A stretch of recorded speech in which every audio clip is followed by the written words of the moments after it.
What would you do if you wanted to test whether your own son truly loved you or just loved your money? Would you pretend to lose everything and show up at his doorstep as a broke, desperate parent needing help?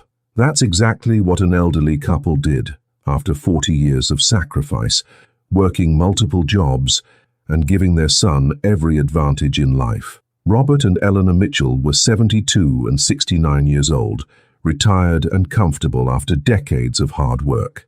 They'd paid for their son David's Ivy League education, helped him start his business, and given him a down payment for his first house. But lately, something felt wrong. David only called when he needed money. He never visited. He made excuses for every holiday. So Robert and Eleanor made a shocking decision. They would pretend to be completely broke, financially ruined, and desperately in need of help. They would show up at David's mansion unannounced and see how their successful son, who they'd sacrificed everything for, would treat them when they had nothing left to give. What happened next didn't just shock them, it shattered their hearts, exposed ugly truths about greed and entitlement, and ultimately led to a reckoning that would change their family forever. This is the true story of parents who tested their son's love and discovered a truth more painful than they ever imagined. Before we begin, let us know where you're watching from and tell us in the comments. Have you ever tested someone's loyalty and been shocked by what you found? Robert Mitchell had worked as a construction foreman for 45 years, starting at age 18. Eleanor worked as an elementary school teacher for 38 years. They lived in a modest 3-bedroom house in suburban Connecticut, drove used cars, and rarely took vacations. They weren't wealthy, but they were comfortable. More importantly, they were devoted parents to their only child, David, born when Eleanor was 31 and Robert was 34. From the moment David was born, Robert and Eleanor made a commitment. Their son would have every opportunity they never had. Robert had dropped out of college after one semester because his parents couldn't afford tuition. Eleanor had attended community college while working full-time. They were determined David's life would be different, and they kept that promise at great personal cost. When David wanted piano lessons at age 7, Eleanor took on private tutoring students in the evenings to pay for them. When David showed talent in mathematics, Robert worked overtime every Saturday for 2 years to afford an elite private high school with advanced science programs. They wore the same clothes for years. They drove a 15-year-old sedan with 200,000 miles on it. They never ate at restaurants. Every penny was saved for David's future. When David was accepted to Princeton University, Robert and Eleanor were overwhelmed with pride and terror. The tuition was $45,000 annually, an impossible sum, but they made it work. Robert took on a second job doing weekend construction projects. Eleanor taught summer school every year. They took out a second mortgage on their house. For 4 years, they sacrificed everything so David could attend Princeton debt-free. "We don't want you starting your adult life under a mountain of student loans," Eleanor told David at his high school graduation. "Your father and I will handle it. You just focus on your studies and building your future." David graduated with honors, a degree in business and 0 debt.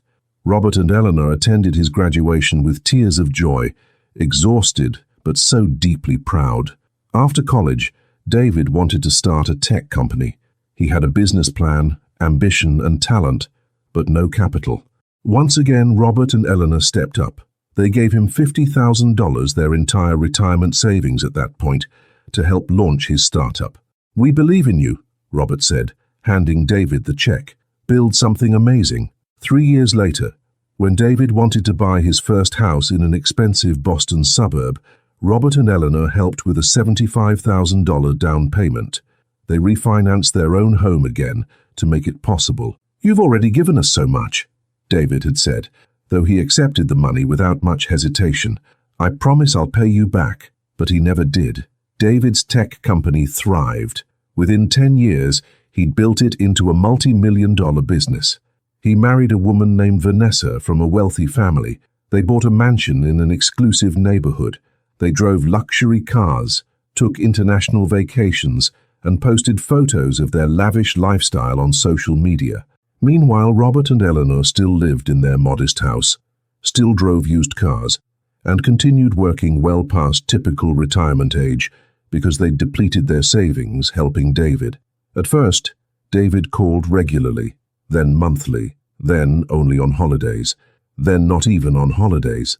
Eleanor would call and leave messages that often went unreturned for weeks. When David did call back, the conversations were brief and distracted. "Sorry, Mom, I'm super busy with a big deal. Can I call you back?" He rarely did. Robert tried to be understanding. "He's building a business, Eleanor. He's busy. That's what we wanted for him, success." But as the years passed, a painful pattern emerged. David only called when he needed something, usually money or a favor. When David wanted to expand his business, he called asking for another $100,000 loan. Robert and Eleanor, now in their late 60s and struggling to retire, gave him $30,000, all they could afford. David accepted it without much gratitude and never mentioned repayment. "Do you think David even remembers everything we sacrificed for him?" Eleanor asked Robert one night, tears in her eyes. "Do you think he knows we're still working because we have nothing left after giving him everything?" Robert didn't have an answer. The breaking point came at Thanksgiving 2 years ago. Eleanor called David in October. "Your father and I would love to have you and Vanessa for Thanksgiving dinner. It's been 3 years since we've seen you."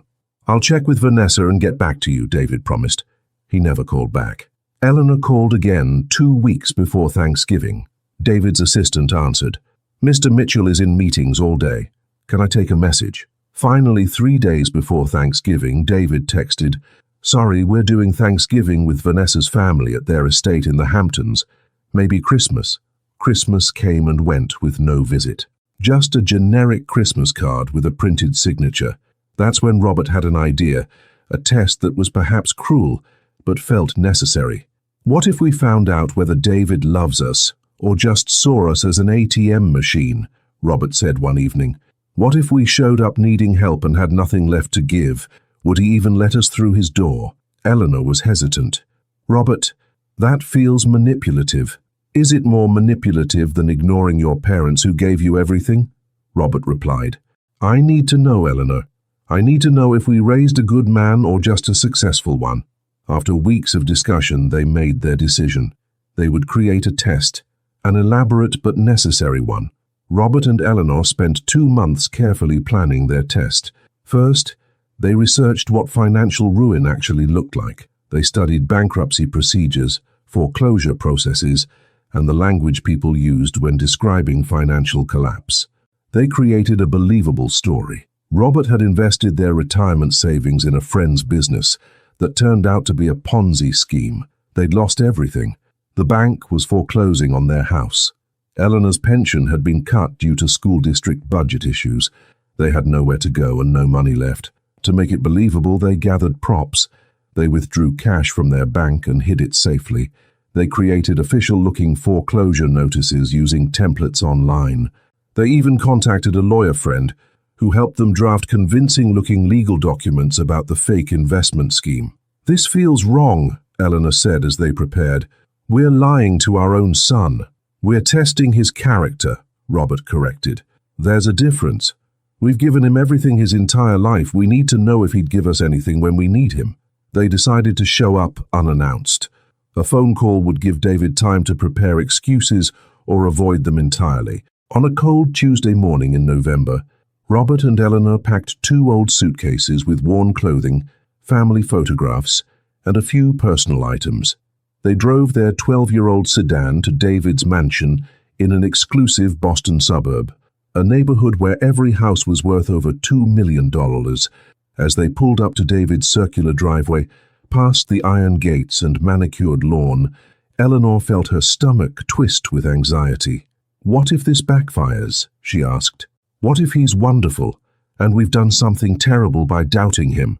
Then we'll apologize and explain, and we'll be relieved," Robert replied.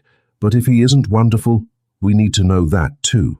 They parked their old car next to David's Mercedes and Vanessa's BMW. The contrast was stark. Robert rang the doorbell and they waited. Vanessa answered, her expression immediately shifting from pleasant to confused to mildly annoyed when she recognized them. "Robert! Eleanor, what are you doing here?" Vanessa was impeccably dressed even at 10 a.m., designer athleisure that probably cost more than Eleanor's entire wardrobe. "Is David home?" Eleanor asked, her voice intentionally weak. "We need to talk to him. It's urgent." Vanessa hesitated, clearly uncomfortable. "He's working from home today. He's on conference calls. Can you come back another time?" "Please," Robert said, playing his part perfectly. "We drove 3 hours. It can't wait." Vanessa reluctantly stepped aside, allowing them in. The interior of the house was stunning. Marble floors, designer furniture, original artwork on the walls. This was the life their sacrifices had built for David. They stood in the grand foyer, clutching their shabby suitcases, looking entirely out of place. "Wait here," Vanessa said curtly, disappearing upstairs. 10 minutes later, David came down, wearing expensive casual clothes, looking irritated at the interruption. "Mom? Dad, what's going on? Why didn't you call first?" His tone wasn't warm or concerned, just annoyed. Eleanor felt tears prick her eyes. Not fake ones for the performance, but real ones at his cold reception. "David, we need your help," Robert began, his voice heavy. "We've lost everything. Our house is being foreclosed. We have nowhere to go." David's expression shifted to shock, then confusion, then something harder to read. "What? How did this happen?" Over the next 30 minutes, Robert and Eleanor performed their rehearsed story flawlessly. The bad investment, the Ponzi scheme, the lost savings, the foreclosure, the desperate situation. David listened with an increasingly closed expression. Vanessa stood beside him, her arms crossed, her face cold. "So you need money?" David finally asked bluntly. "We need help," Eleanor corrected. "We have nowhere to live, David. We thought maybe temporarily we could stay with you until we figure things out. Just for a little while." The silence that followed was devastating. David and Vanessa exchanged a long look, communicating wordlessly. "This is really bad timing," David finally said. "We have a lot going on right now. Vanessa's mother is visiting next month. We're hosting a major business dinner next week. The house is going to be full. We'd stay out of the way," Robert said quietly. "We're your parents, David." "We're asking for help." Another painful silence. "Let me talk to Vanessa privately," David said. "Wait here." They disappeared into another room. Robert and Eleanor stood in the grand foyer, surrounded by luxury their money had helped create, waiting to see if their own son would help them. They could hear raised voices from behind the closed door, though not distinct words. The conversation lasted nearly 15 minutes. When David and Vanessa returned, both looked uncomfortable, but resolved. "Look, I want to help," David began, his voice taking on a rehearsed quality. "But this situation is complicated. You're asking to move in here, and that's a huge disruption to our lives and our household. We raised you in our household for 18 years, Eleanor said quietly. We fed you, clothed you, paid for everything. We're asking for temporary help until we get back on our feet." Vanessa spoke for the first time, her voice cold and clipped. "With all due respect, that was your choice to have a child. Parents are supposed to take care of their children. Children aren't obligated to take care of their parents." The words hit like a physical blow. Eleanor actually gasped. "We're not asking for you to take care of us," Robert said, his voice hardening. "We're asking for temporary help during a crisis." "How much money do you need?" David asked, clearly wanting to reduce this to a transaction. "We don't need money right now," Robert lied. "We need a place to stay while we sort out our situation. We need family." David sighed heavily, as if they were being incredibly unreasonable. "I can give you $5,000 to help you find an apartment or something, but moving in here isn't going to work. We have our lives, our routines, our privacy." Eleanor stared at her son in disbelief. "David, you live in a house with 6 bedrooms. We're not asking for much. Just temporary help from our only child, who we gave everything to." "That's not fair," David said defensively. "You can't hold your past sacrifices over my head every time you need something." "We never asked for anything before," Robert pointed out. "Not once, not when you borrowed $50,000 to start your business. Not when we gave you $75,000 for your house down payment. We never asked for repayment, never asked for recognition, never asked for anything. Now we're asking for help and you're turning us away." Vanessa jumped in. "Those were gifts, weren't they? You can't give gifts and then demand repayment when it's convenient. We're not demanding repayment. Eleanor's voice rose for the first time. We're asking our son to help his parents who are in crisis. David held up his hands. Everyone just calm down. Look, I'm offering you $5,000. That should cover first month's rent and security deposit somewhere. I can also help you look into senior housing options or assisted living facilities. Assisted living? Eleanor repeated, tears now flowing freely. David, we're 69 and 72 years old, not elderly invalids. We just need temporary help while we recover financially. I think you should consider downsizing your expectations, Vanessa said coldly. You clearly made poor financial decisions. That's not David's responsibility to fix. Robert felt rage building inside him, but he maintained his composure. We made poor financial decisions. We spent our entire lives making financial decisions to benefit David. Every sacrifice, every extra job, every dollar saved went to giving him opportunities we never had. And I'm grateful, David said, though his tone suggested otherwise. But I've built my own success through hard work. I can't be responsible for your financial failures. The cruelty of that statement hung in the air. Eleanor looked at her son, really looked at him, and saw a stranger. This wasn't the boy she'd raised. This wasn't the child she'd sacrificed for.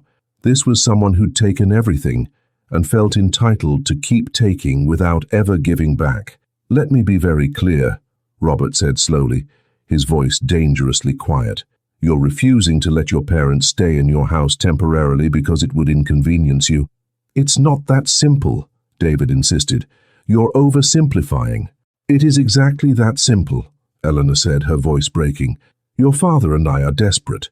We came to you because you're our son, and we thought family mattered, and you're turning us away because helping us would disrupt your routine. I'm offering you money, David repeated. $5,000 is generous. We don't want your money, Robert said, though this was part of the test. We wanted your compassion, your willingness to help. We wanted to matter to you. Vanessa checked her watch ostentatiously. Look, David has a conference call in 10 minutes. I think we've discussed this enough. David is offering financial help. If that's not acceptable, then perhaps you should explore other options with friends or other family members. We have no other family, Eleanor said quietly. David is our only child. We have no siblings. Our parents are gone. You're all we have. The statement should have melted any heart. It didn't move David at all. Then I strongly suggest you take the $5,000 and find an apartment quickly, David said with finality. I'll write you a check right now. He walked to his study and returned with a check. He held it out to Robert, who stared at it without taking it. 40 years, Robert said softly. 40 years we sacrificed everything for you, and this is what we get? A check and a dismissal. I don't know what else you want from me, David said, frustration clear in his voice. We want you to be the man we tried to raise, Eleanor said, tears streaming down her face. We want you to be kind and compassionate and grateful. We want you to remember where you came from. I am grateful, David insisted, though nothing in his demeanor showed gratitude. But I also have my own life and my own family to think about. We're your family, Eleanor's voice cracked. You know what I mean, David said dismissively. Robert finally took the check, not because he needed it, but because he needed to see his son's relief at getting rid of them so easily. One more thing, Robert said, as they picked up their suitcases. Did you ever intend to repay the money we lent you over the years? The $50,000 for your business? The $75,000 for your house? David looked uncomfortable. Those were gifts, Dad. You said you wanted to help me. You never asked for repayment. We never asked because we trusted you'd want to help us when we needed it, Robert replied. We thought we were investing in your success and your character. Looks like we only invested in your success. They walked toward the door, carrying their worn suitcases past the marble floors and designer furniture. Wait, David called after them. Where are you going to go? Why do you care? Eleanor asked without turning around. I do care, David insisted weakly. You're my parents. Eleanor finally turned, her face wet with tears. If you cared, we wouldn't be leaving. If you cared, you'd have said, of course you can stay here. We'll figure it out together. If you cared, you'd remember that family helps family, especially when they've given you everything." "This is emotional manipulation," Vanessa muttered. "No," Robert said firmly. "Emotional manipulation is raising a son with every advantage, sacrificing your entire life for his success, and having him turn you away when you need help. That's manipulation. We're just experiencing the consequences of it." They walked out the door. Behind them, David called out, "Call me when you find a place. I'll help with whatever you need." Empty words that meant nothing. Robert and Eleanor drove away from the mansion in silence. Once they were several blocks away, Eleanor broke down completely, sobbing so hard she could barely breathe. "He's not who we thought he was," she cried. "He's not the person we raised. What happened to him?" Robert pulled over, his own eyes wet. "Maybe we raised him with too much. Maybe giving him everything taught him to expect everything and give nothing." They sat in their old car, parked on a random street, crying for the son they'd lost, not to tragedy, but to selfishness and entitlement. The test had revealed a devastating truth. Their son, who they'd sacrificed everything for, wouldn't sacrifice even his convenience for them. Robert and Eleanor drove to a nearby hotel where they'd already booked a room as part of their plan. Once inside, Eleanor collapsed on the bed, emotionally exhausted. "I can't believe that happened," she said, staring at the ceiling. "I kept hoping he'd change his mind, come running after us, tell us it was all a misunderstanding." "He won't," Robert said grimly. "That's who he is now. The question is, what do we do about it?" They'd planned for this possibility, but experiencing it was far worse than imagining it. Over the next 3 days they stayed in the hotel, giving David time to potentially reconsider or reach out. He didn't call, he didn't text, nothing. On the 4th day, Robert's phone rang. David's name appeared on the screen. "Should I answer?" Robert asked Eleanor. "Let's see what he wants." Robert answered. "Hello, David." "Hey, Dad." David's voice was casual, as if nothing had happened. "I've been thinking about your situation. Did you find an apartment yet? Need help looking?" No apology. No acknowledgement of how horribly he'd treated them. Just casual helpfulness that required nothing from him. "We're managing," Robert said carefully. Good. Listen, I talked to my accountant.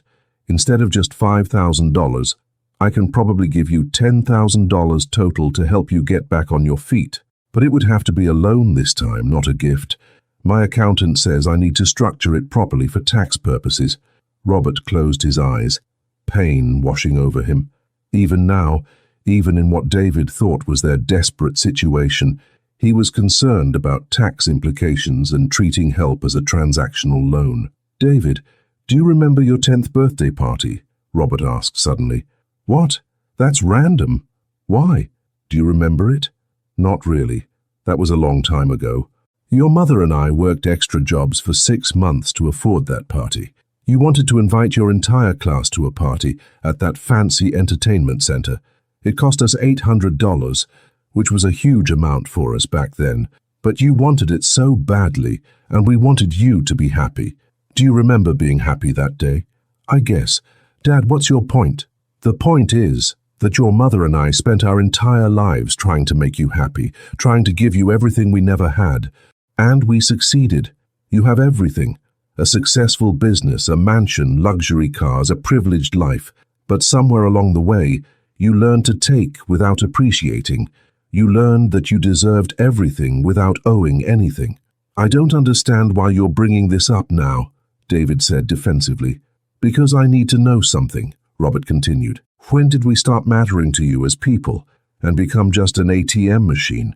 When did you stop seeing us as your parents who love you and start seeing us as a source of money and help when you needed it, but not people you'd help when we needed you?" Silence on the other end. "Dad, you're being unfair. I offered to help. You offered money with strings attached. You refused to let us stay in your house temporarily because it would inconvenience you. David, if Vanessa's parents showed up desperate and needing help, would you turn them away?" More silence, which was answer enough. "That's what I thought," Robert said quietly. "You'd help them because Vanessa would insist on it. But your own parents, we're not worth the inconvenience." "You're twisting everything," David protested. "I'm seeing clearly for the first time," Robert replied. Your mother and I gave you every advantage in life. We paid for Princeton. We gave you $50,000 to start your business. We gave you $75,000 for your house. We never asked for repayment. We never asked for recognition. All we ever wanted was for you to be successful and happy. And you are both, but you're not kind. You're not compassionate, and you're not grateful. I am grateful, David's voice rose. You can't say I'm not grateful. When was the last time you visited us, David? Not when you needed money or help with something, but just to visit. David didn't answer. It's been 3 years, Robert said. 3 years since you came to our home just to see us. Do you know what your mother does every Sunday? She cooks your favorite meal, pot roast with potatoes, even though you're not there. She sets a place for you at the table. She pretends you're coming to visit. Then she cries when you don't. She does this every single Sunday. I didn't know that, David said quietly. You didn't know because you never call to ask how we're doing. You call when you need something. There's a difference. Another long silence.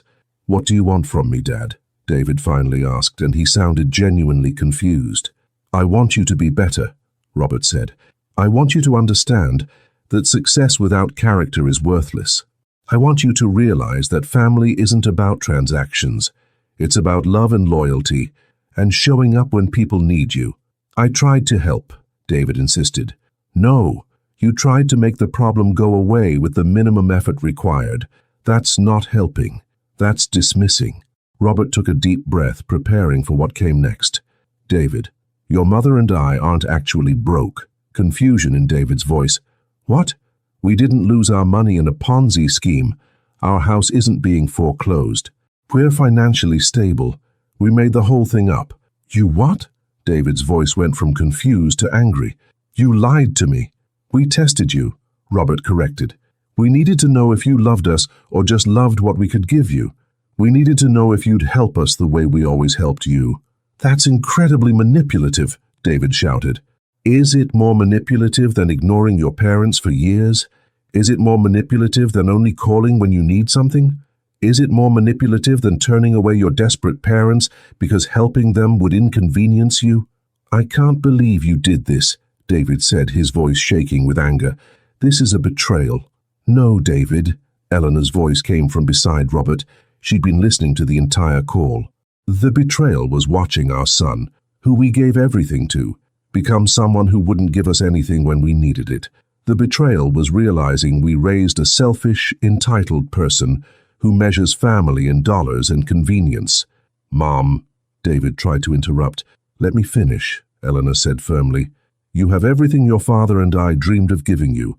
Education, opportunity, success, wealth. But you lack the most important things. Compassion, gratitude, and love for anyone but yourself. And that's our failure as parents. We gave you too much without teaching you the responsibility that comes with receiving. This is insane, David said. You're insane. Maybe, Robert agreed. Maybe we are crazy for hoping our son would be better than he is. Maybe we're crazy for believing that all our sacrifices would create a good person, not just a successful one. I'm done with this conversation, David said coldly. Don't contact me again until you're ready to apologize for this stunt. We won't be contacting you at all, Robert replied.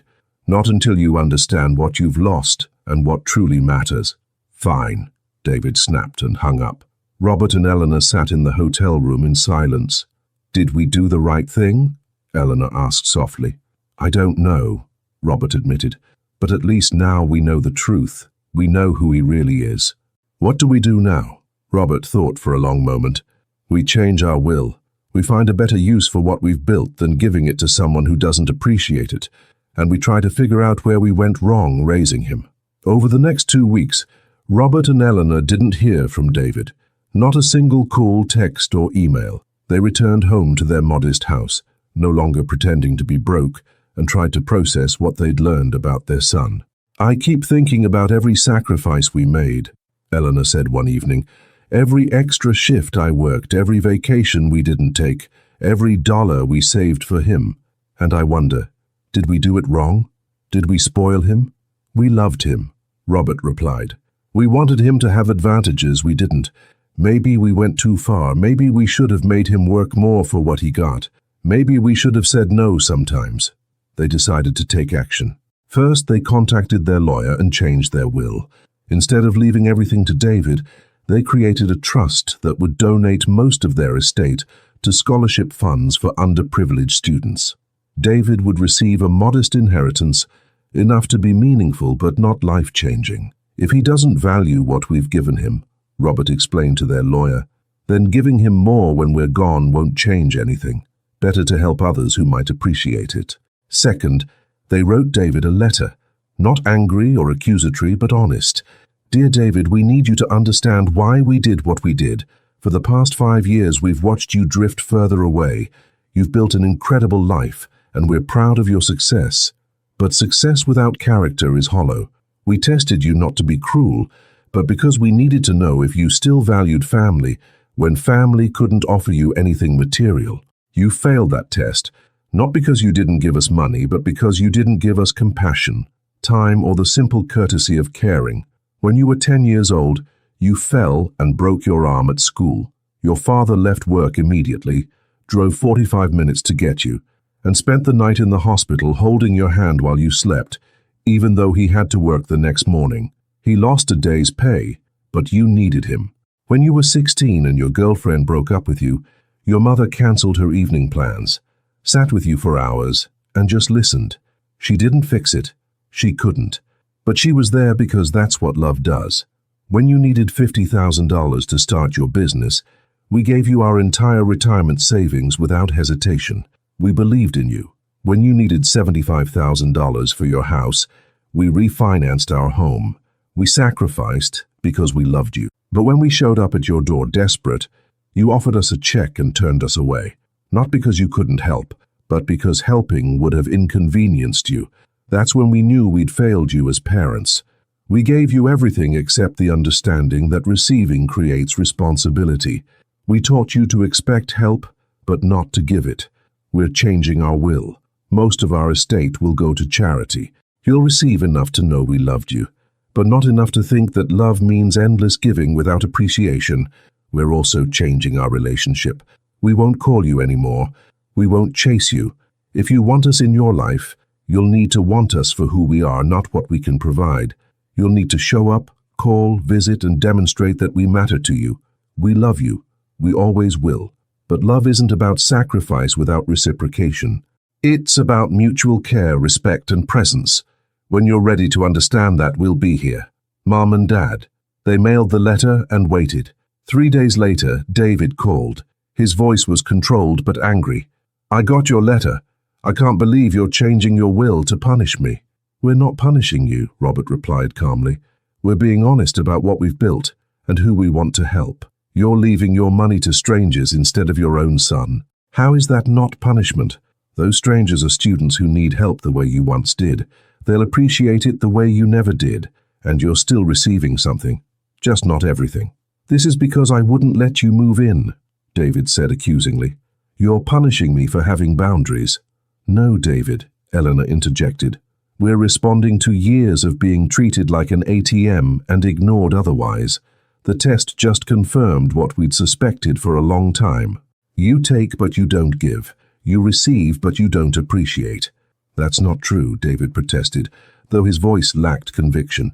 When was the last time you called just to ask how we were doing? Eleanor asked.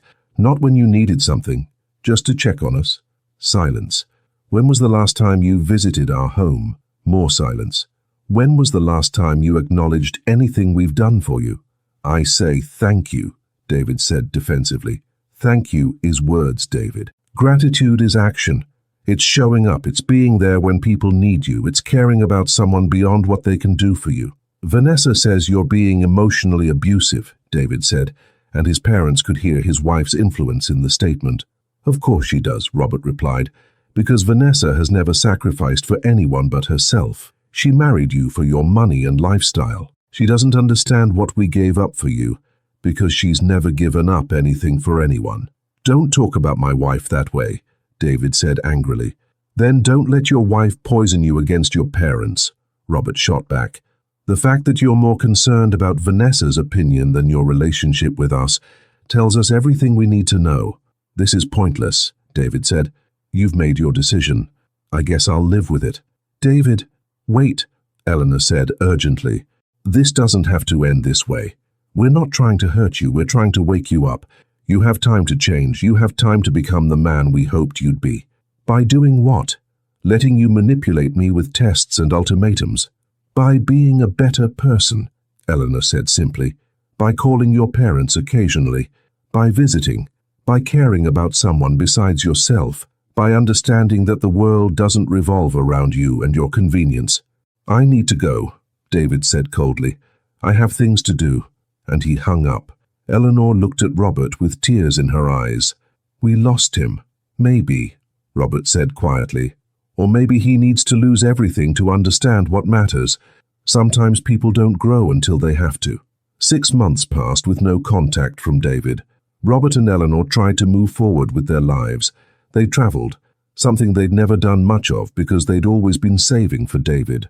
They went to national parks, visited friends and enjoyed their retirement. But there was an emptiness, a sadness that never quite went away. Do you think he'll ever understand? Eleanor asked one evening as they sat on their porch. I don't know, Robert admitted. Maybe some people never do. Maybe we loved him too much and taught him too little about hardship and sacrifice. Then, 9 months after their test, something unexpected happened. Robert answered his phone to an unfamiliar number. Is this Robert Mitchell? A woman's voice asked. Yes, who's calling? My name is Patricia Reynolds. I'm your son David's business partner. I need to talk to you about something important. Robert felt a chill. Is David okay? Physically, yes. But I think he needs help and I'm not sure he'll ask for it himself. Patricia explained that David's company was facing serious problems. A major client had sued them for breach of contract. David had made some aggressive business decisions that backfired. The company was hemorrhaging money, and there was a real possibility of bankruptcy. David's been acting strangely for months, Patricia said. Distracted, making poor decisions, not himself. I finally got him to open up last week. He told me about what happened with you and his mother, about the test you did, about changing your will. That's our business, not yours, Robert said carefully. I know, but I think it broke something in him. He keeps saying he realizes now what he lost, but he doesn't know how to fix it. He's too proud to reach out to you, but he's also falling apart. Robert felt conflicted. Part of him wanted to help immediately. Part of him remembered how David had treated them and wondered if this was just another situation where David needed something from them. Why are you calling us? Robert asked. Because I've known David for 12 years. I've watched him build this company. He's brilliant and driven, but I've also seen him take his family for granted. When he told me what happened with you, I told him he was an idiot. He hasn't spoken to me since, but I can't watch him destroy himself. What do you expect us to do? I don't know, maybe nothing, maybe I'm overstepping, but I thought you should know what's happening. After the call, Robert told Eleanor everything. Should we reach out? Eleanor asked. I don't know. Is this just another situation where he needs us to bail him out, or is this an opportunity for him to actually learn something? They decided to wait. If David needed them, he knew where they were. They wouldn't chase him. 2 weeks later, late at night, Robert's phone rang. David's name on the screen. Robert answered. Hello, David. For a long moment, there was only breathing on the other end. Then David's voice, broken and raw. Dad, I'm sorry. I'm so sorry for everything. And then their son, their successful, proud son, broke down crying on the phone. I've been such an idiot, David sobbed. I took everything you gave me and never appreciated any of it. I treated you like you didn't matter. I was so focused on my life, my success, my comfort, that I forgot what you sacrificed to give me all of this. Robert felt his own eyes burning with tears. David, please let me finish, David interrupted. I need to say this. When you showed up at my house, desperate and needing help, I should have let you in immediately.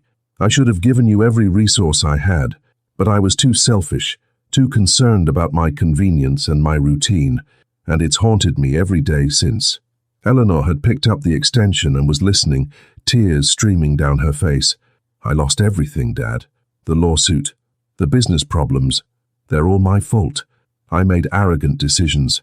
I thought I was invincible because everything had always worked out. But I'm not invincible. I'm just a man who's been incredibly lucky, mostly because I had parents who gave me every advantage. David, what can we do? Robert asked. Nothing, David said firmly. That's not why I'm calling. I'm not asking you to bail me out or save me. I'm calling to tell you that you were right about everything. I've been a terrible son. I took and never gave back. I measured you by what you could provide instead of loving you for who you are. He took a shaky breath. The business might fail. I might lose the house. Vanessa, he paused. Vanessa left last week. When the money problem started, she told me she didn't sign up for this and went back to her parents' estate. Eleanor gasped. I'm not calling to ask for help, David continued. I'm calling to apologize, to tell you that I finally understand what you were trying to teach me. Family isn't about transactions. It's not about what people can give you. It's about showing up, being there, loving people even when it's inconvenient. Where are you now? Robert asked. I'm at my house. Probably not for much longer. The bank is moving toward foreclosure. Pack a bag, Robert said firmly. What? Pack a bag with essentials. Your mother and I are driving up there. You're coming home with us.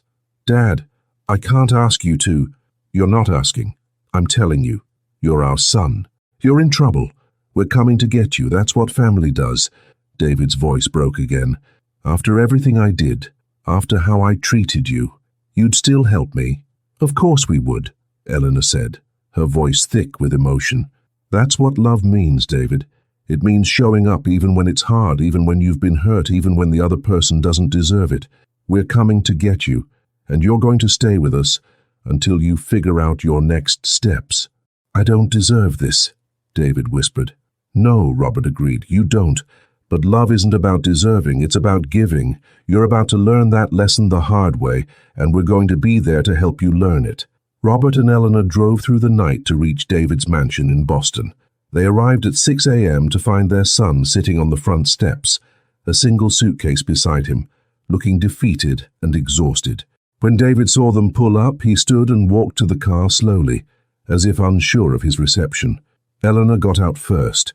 Without saying a word, she wrapped her arms around her son, who collapsed into her embrace and sobbed like he hadn't since he was a child. I'm so sorry, Mum, he kept repeating. I'm so sorry. I know, baby, I know. Robert joined them, and for several minutes, the three of them stood in the driveway of the mansion David was about to lose, holding each other and crying. Let's go home, Robert finally said. The drive back to Connecticut was quiet. David sat in the back seat, staring out the window, processing everything that had happened. When they arrived at Robert and Eleanor's modest home, David looked at it as if seeing it for the first time. This house is so small compared to where I've been living, he said quietly, but it feels more like home than my mansion ever did. Over the next few days, David told them everything. The lawsuit had been his fault. He'd made promises to a client he couldn't keep, because he was too arrogant to admit limitations. The financial problems stemmed from over-expansion and risky investments. Vanessa had left the moment money got tight, proving she'd married his wealth, not him. I have about $200,000 left after settling debts, David explained. The house is going to foreclosure. The business is being dissolved. I'm basically starting over at 42 years old. That's more than most people have, Robert pointed out. You're not starting from nothing. You're starting with experience, skills, and family who loves you. David helped around the house, doing repairs, cooking meals with Eleanor, having long conversations with his father.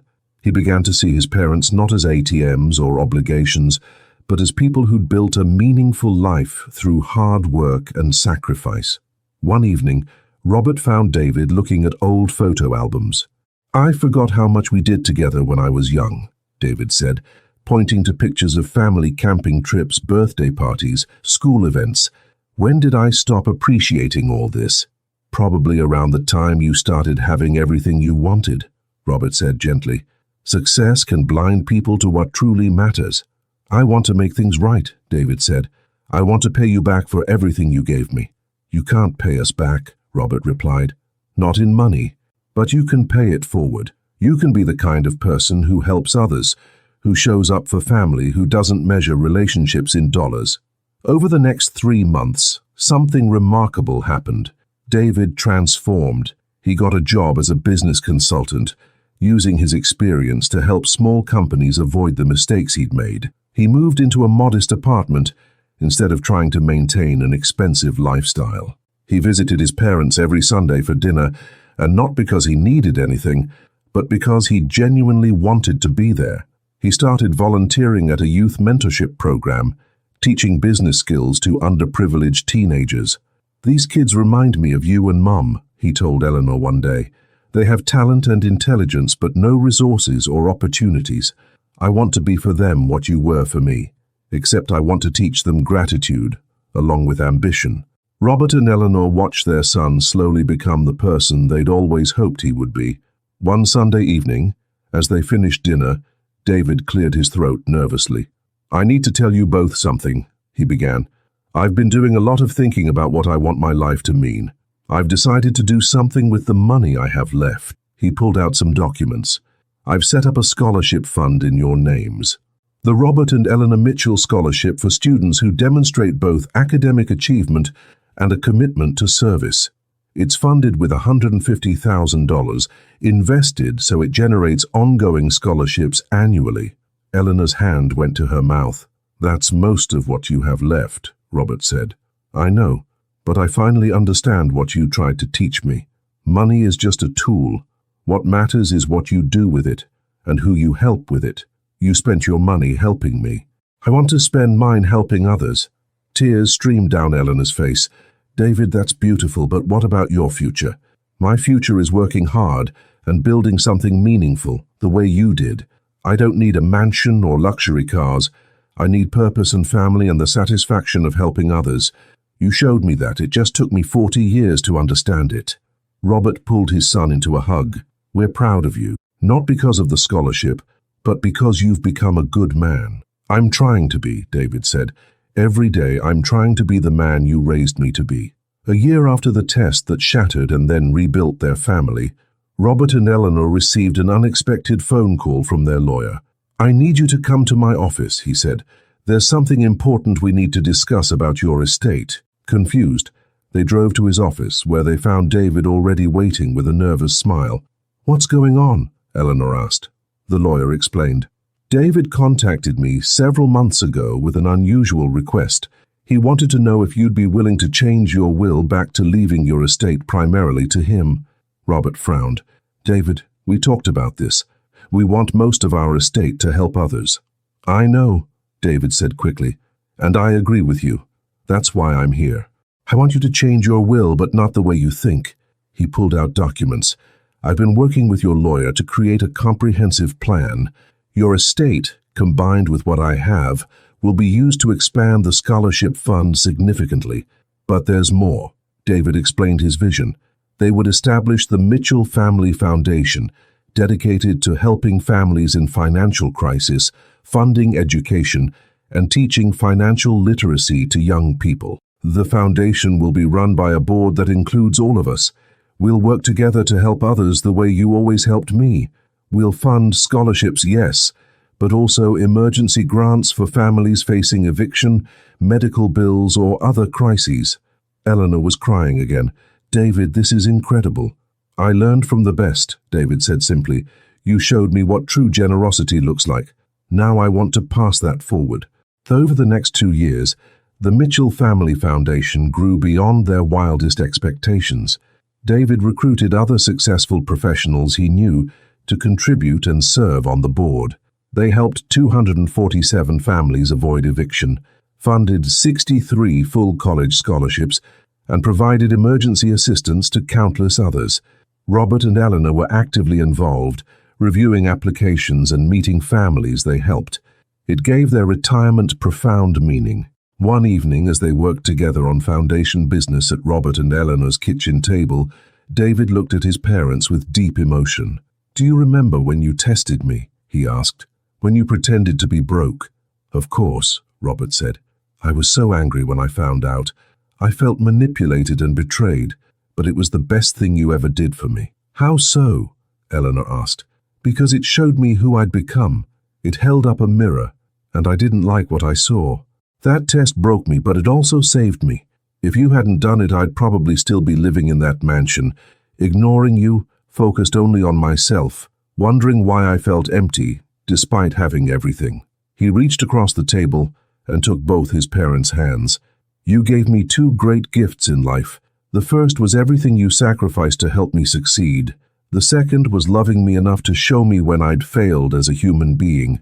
I'm grateful for both, but especially the second." "We're just glad you understood," Robert said. "We were worried we'd lost you." "You almost did," David admitted. "But you pulled me back. That's what real love does. It doesn't enable and excuse. It challenges and corrects.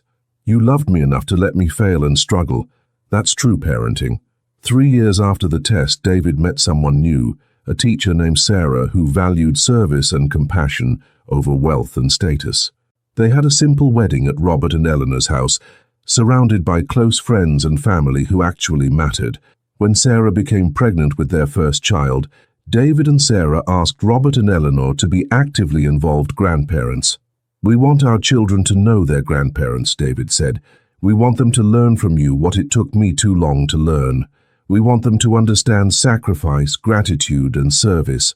The day David's daughter was born, Robert held his granddaughter and cried. Eleanor stood beside him, her hand on his shoulder. "We did good," she whispered. "It took a long time and a hard journey, but we did good." "Yes," Robert agreed. "We raised a good man. It just took him a while to become one." 5 years after the test that changed everything, the Mitchell family gathered at Robert and Eleanor's home for their weekly Sunday dinner, a tradition David never missed. David's daughter Emma, now 3 years old, sat on Eleanor's lap listening to her grandmother read a story. David and Sarah helped Robert prepare food in the kitchen. David's son, Robert Jr., born the previous year, slept peacefully in a carrier. This was family. Not transactions or obligations, but genuine love and presence. After dinner, as they sat on the porch watching the sunset, Sarah asked a question. "Have you ever regretted the test? The pretending to be broke?" Robert and Eleanor exchanged a glance. "Never," Eleanor said firmly. "It was painful, but necessary. We learned the truth about our son, and eventually, he learned the truth about himself." "I'm glad you did it," David said, bouncing Emma on his knee. "I tell that story to the young people I mentor. I tell them about my parents who sacrificed everything for me, and how I took it for granted. I tell them about the test and how I failed it. I tell them how it changed my life." "What do you tell them to learn from it?" Sarah asked. "That success without character is worthless," David replied. "That taking from others without gratitude makes you poor, no matter how much money you have. That real wealth is measured in relationships, service, and love, not in bank accounts and possessions." He looked at his parents with deep emotion. "I tell them that my parents gave me everything twice. Once when they sacrificed to give me opportunities, and once when they loved me enough to show me I'd wasted those opportunities on becoming someone they didn't recognize." Emma tugged on David's sleeve. "Daddy, tell me about Grandma and Grandpa again." David smiled. "What do you want to know, sweetheart?" "Tell me about when they were young and worked really hard." David launched into stories his parents had told him. Stories he'd ignored for years but now treasured. Stories of sacrifice, hard work, and love. Stories he wanted his daughter to know, so she'd understand where she came from and what truly mattered. As night fell, Robert and Eleanor sat together on their porch swing, watching their son play with his daughter, talking to her about values and family and gratitude. "We almost lost him," Eleanor said softly. "But we didn't," Robert replied. "We fought for him, even when it was hard. We loved him enough to let him struggle. And he found his way back." "Do you think other families face this?" Eleanor wondered. "Parents who give everything and children who take it for granted?" "Probably," Robert said. "Maybe our story can help them. Maybe other parents need to hear that it's okay to stop enabling and start challenging. Maybe other children need to hear that success means nothing if you lose your humanity along the way." 2 weeks later, David published an article in a major business magazine titled "The Test That Saved My Life: What I Learned When My Parents Pretended to Be Broke." The article went viral, generating millions of views and thousands of comments. People shared their own stories of entitlement, lost relationships, and difficult reconciliations. David donated all proceeds from the article to the Mitchell Family Foundation. He began speaking at colleges and business conferences, telling his story of privilege, failure, and redemption. He talked about the parents who loved him enough to test him, and how that test ultimately saved him from a life of hollow success. The foundation continued to grow, helping more families every year. Robert and Eleanor lived to see their legacy extend far beyond their son, touching hundreds of lives through scholarships and assistance. On their 50th wedding anniversary, surrounded by family and friends, Robert gave a toast. "Eleanor and I have learned many lessons in 5 decades together," he began. "We've learned about sacrifice, hard work, and perseverance. But the most important lesson came late in life, when we learned that sometimes love means letting people struggle, showing them difficult truths, and refusing to enable behavior that hurts them." He looked at David, who was wiping tears from his eyes. "We almost lost our son to success and entitlement, but we fought for him, not by giving more, but by finally saying enough. That decision, that test, was the hardest thing we've ever done, but it was also the most important." Eleanor stood beside her husband. "We want everyone here to understand something vital. Giving to people you love doesn't always mean making things easy. Sometimes it means making things hard so they can grow. Sometimes it means stepping back so they can step up. Sometimes it means testing them so they can prove to themselves who they really are." David stood up, raising his glass. "To my parents, Robert and Eleanor Mitchell, who gave me everything twice. Once when they sacrificed for my success, and once when they loved me enough to show me that success without character is worthless. I'm the man I am today, not just because of what you gave me, but because of what you refused to accept from me."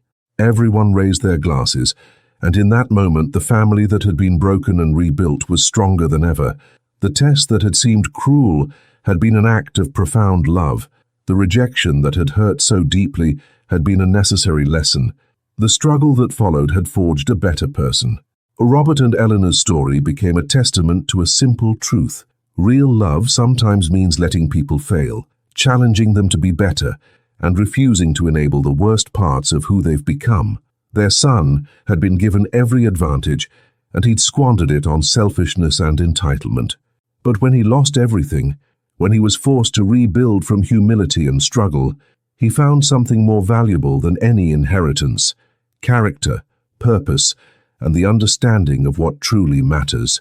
Years later, when Robert passed away peacefully at 89, hundreds of people attended his funeral: scholarship recipients whose education he'd funded, families who'd been saved from homelessness by the foundation, young professionals David had mentored who'd learned from his story.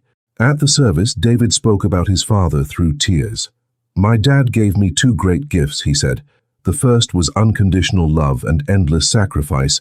The second was conditional acceptance of who I'd become.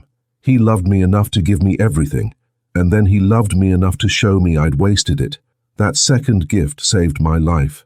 Eleanor lived another 4 years, long enough to see her grandson, Robert Jr., start kindergarten, and her granddaughter Emma begin to show the same compassion and service-mindedness her father had learned so painfully to embrace. On her final day, surrounded by family, Eleanor whispered to David, "You became the man we always knew you could be. That's all we ever wanted." "I know, Mom," David replied, holding her hand, "and I'll spend the rest of my life being that man and teaching my children to be better than I was." The Mitchell Family Foundation continues today, run by David and Sarah, with Emma now old enough to participate in board meetings and learn about service. The foundation has helped thousands of families and funded hundreds of scholarships, but more than the money or the programs, Robert and Eleanor's true legacy is a lesson they taught through one desperate, painful test. Real love doesn't enable, it empowers. It doesn't excuse, it challenges. It doesn't give endlessly without expectation. It gives with the hope and requirement that the recipient will grow, appreciate, and eventually pay forward what they've received. Sometimes the greatest act of love is not giving people what they want, but showing them what they need to see about themselves. Sometimes you have to pretend to have nothing to discover if someone loves you for who you are or for what you can provide. And sometimes, the most important test you'll ever give someone is the one that breaks their heart, so it can be rebuilt into something better. If this story moved you, hit that like button right now and subscribe to our channel. We share powerful true stories about family, sacrifice, redemption, and the difficult lessons that changed lives forever. Turn on notifications so you never miss a story. Comment below and tell us, have you ever had to test someone's loyalty? Have you ever taken someone for granted and later regretted it? Have you ever been challenged by someone who loved you enough to show you a difficult truth about yourself? Share your experiences because your story might help someone else who's struggling with entitlement, broken family relationships, or the difficulty of loving someone who's lost their way. Remember the lessons from Robert, Eleanor, and David's story. Success without character is worthless. Gratitude must be taught and practiced. Family isn't about transactions. It's about presence, loyalty, and showing up when it's hard. Sometimes the greatest gift you can give someone is letting them struggle and learn. Robert and Eleanor spent 40 years giving their son everything. When he took it all for granted, they gave him one more gift, a painful mirror that showed him who he'd become. That gift, more than any scholarship or down payment, changed his life. If you're a parent who's given everything and received nothing in return, know that it's okay to stop enabling. It's okay to let your children struggle. It's okay to show them consequences. That's not cruelty, that's love. If you're someone who's taken people for granted, who's measured relationships by what you receive rather than what you give, it's not too late to change. David rebuilt his life and his character at 42 years old. Transformation is always possible if you're willing to do the hard work. The Mitchell family went from broken to beautiful, from transactional to genuine, from entitled to grateful. Your family can too, but only if someone is brave enough to stop enabling and start challenging. Thanks for watching. Share this story with someone who needs to hear it.